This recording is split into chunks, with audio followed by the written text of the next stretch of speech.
আজকে মূলত যেই টপিকটা নিয়ে কথা বলার ইচ্ছা আছে আপনাদের সাথে সেটা হচ্ছে উপজাতি। এবং এই উপজাতি যেই টপিকটা, সেখান থেকে কিন্তু বিসিএস প্রিলিমিনারি পরীক্ষাতে প্রচুর প্রশ্ন হয়। আপনারা প্রিভিয়াস ইয়ারের প্রশ্নগুলো অ্যানালাইসিস করলে দেখবেন এটা খুবই গুরুত্বপূর্ণ একটা টপিক। এবং আমরা কিন্তু স্কুলে যখন সমাজবিজ্ঞান চ্যাপ্টারটা বইটা পড়েছি বা ওই সাবজেক্ট পড়েছি, সেখানে কিন্তু এই উপজাতি রিলেটেড যেই টপিকগুলো থাকে এখানেও মোরলেস সেম জিনিসই। ওই ইনফরমেশনগুলো মনে রাখাটাই হচ্ছে একটু ইম্পর্টেন্ট, যাতে প্রশ্নগুলো আসলে মিস না হয়ে যায়। আচ্ছা, সো আজকে এই উপজাতি টপিকের প্রথম যেই বিষয়টা সেটা হচ্ছে, দেখেন, সংবিধানের 23-এর ক, এইটা যে এখন পর্যন্ত কতবার পরীক্ষায় আসছে এটার কোনো শেষ নেই। সংবিধানের 23-এর ক অনুচ্ছেদ অনুযায়ী উপজাতি, ক্ষুদ্র জাতিসত্তা, নৃগোষ্ঠী ও সম্প্রদায়ের সংস্কৃতি নিয়ে কথা বলা হয়েছে। পরীক্ষায় প্রশ্ন আসে উপজাতিদের নিয়ে সংবিধানের কত অনুচ্ছেদে কথা বলা হয়েছে। সংবিধানের 23-এর ক, ভেরি ইম্পর্টেন্ট। এবং এটা আপনারা যখন লিখিত পরীক্ষায় এই রিলেটেড প্রশ্ন আসলে এই উপজাতি বা ক্ষুদ্র নৃগোষ্ঠী এই বিষয়ক যখন কোনো কোড দিবেন, সংবিধানের 23-এর ক কে আপনার অবশ্যই ওখানে উল্লেখ করতে হবে, নাহলে কিন্তু আপনার মার্কস কম পাবেন। আচ্ছা, জাতিসংঘ এই নৃগোষ্ঠীগুলোকে অভিহিত করেন ইন্ডিজেনাস পিপল বা আদিবাসী জনগোষ্ঠী হিসেবে। ঠিক আছে, বিশ্ব আদিবাসী দিবস 9 আগস্ট, খুব ইম্পর্টেন্ট, এটা পরীক্ষায় আসে। বাংলাদেশের বৃহত্তম নৃগোষ্ঠী বাঙালি এবং ক্ষুদ্র নৃগোষ্ঠী হচ্ছে চাকমা। আচ্ছা, আদিবাসী ও উপজাতীয়দের জীবনধারা নিয়ে বই লেখেন আব্দুস সাত্তার, অরণ্য জনপদে আরণ্য সংস্কৃতি। এগুলা পরীক্ষায় আসা প্রশ্ন, কাজে এগুলো একটু মনে রাখতে হবে।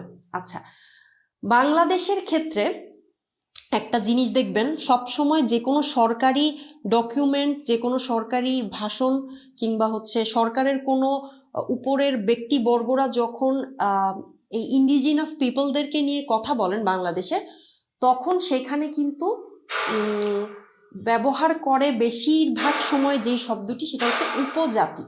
ঠিক আছে, আদিবাসী কথাটা ইউজ করে মূলত যারা এই উপজাতি সম্প্রদায়ে ভুক্ত, কারণ তারা বিলিভ করে যে বাংলাদেশে আসলে তারাই, বাংলাদেশের এই যে ভারতবর্ষ থেকে গ্র্যাজুয়ালি আজকের বাংলাদেশ পর্যন্ত হওয়ার পিছনে যেই মানুষগুলা ছিল একদম প্রথম থেকে এখন পর্যন্ত, তারাই আদিবাসী এবং তারাই এই দেশের প্রকৃত যেই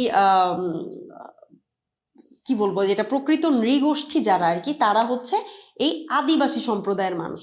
কিন্তু বাংলাদেশের সংবিধান আসলে তাদেরকে আদিবাসী কথাটায় সম্মত হয়নি, রেদার তারা উপজাতি হিসেবে স্বীকৃতি দিয়েছে। এবং এটা নিয়ে কিন্তু বেশ আন্দোলনও হয়েছিল একটা টাইমে, যখন এই সংবিধানে এই 23-এর ক অনুচ্ছেদটা অ্যাড করা হয়। কারণ বাংলাদেশের যেই অ্যাকচুয়াল যারা হচ্ছে প্রধান নৃগোষ্ঠী তারা কিন্তু বাঙালি।